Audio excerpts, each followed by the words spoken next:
first two U.S. fighters are captured by Russian soldiers in battle for Kharkiv amid fears they will be handed death sentences like two British soldiers caught by Putin's Robert Drueke, 39, and Andy Huynh, 27, were captured while fighting for the Ukrainian army last week.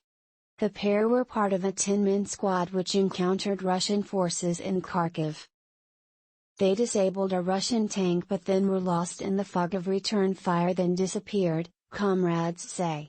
Drueke served in Iraq in the U.S. Army, but Huynh, a former Marine, has never been in active combat before. He gave an interview before he ventured to the region in which he said he was prepared to die.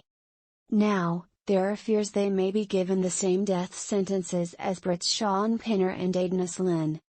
The two British men were captured in April and were last week sentenced to death by firing squad. The Biden administration has not yet commented on the capture of the two American servicemen captured. Russia continues to advance through Ukraine while Zelensky begs the West for more weapons and support. President Biden on Wednesday pledged another $1 billion in support to Ukraine. Two American fighters have been taken as prisoners of war in Ukraine, the first since the conflict. Robert Drueke and Andy Huynh were taken prisoner by Russian forces last week on the outskirts of Kharkiv. Drueke, 39, and Huynh, 27, are both from Alabama. It's unclear if they were friends before they both traveled voluntarily to Ukraine earlier this year to assist Ukrainian forces as they continue to defend their country against Russian forces. One of the men's comrades described losing sight of the pair in a battle last week as they defended Kharkiv. The pair were part of a 10-man squad defending Kharkiv last week when they were ambushed by Russian soldiers, according to one of their comrades. Drueke and Huynh disabled a Russian tank with a grenade but were lost in the fog of return fire. By the time it cleared, they had vanished.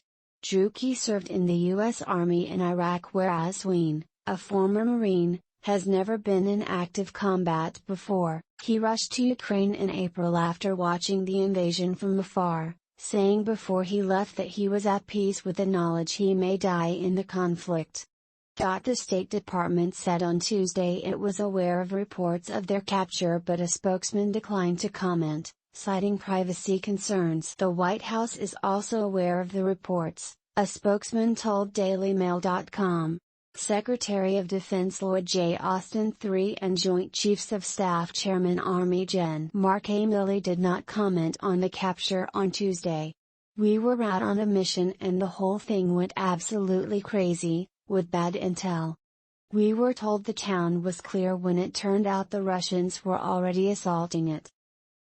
They came down the road with two T-72 tanks and multiple BMP-3s, armored fighting vehicles, and about 100 infantry. The only thing that was there was our 10-man squad," one of their comrades told the Daily Telegraph in an interview on Tuesday. "We suspect that they were knocked unconscious by either the anti-tank mine, or by the tank shooting at them, because later search missions found not sign of them, nothing." Afterwards we sent drones up and had a Ukrainian search team on the ground, but we found nothing. If they had been hit by the tank shell there would have been remains of their bodies or equipment at the scene, he said. Russian forces claimed that night on the app Telegram to have captured two American soldiers.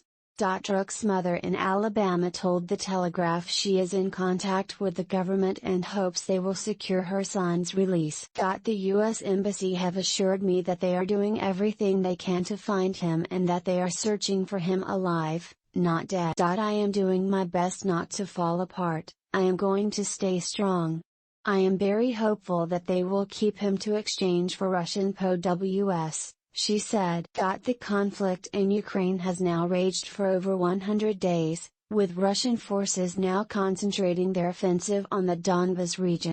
Experts believe the war is at a pivotal moment, with Russia advancing further on Ukraine and likely to take hold of the east.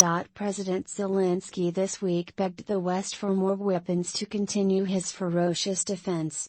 President Biden announced an additional $1 billion in aid to the Ukrainian government on Wednesday as Secretary of Defense Lloyd Austin prepared to chair a committee of 50 Western countries in Brussels to calibrate a response. Biden and Zelensky spoke on the phone beforehand.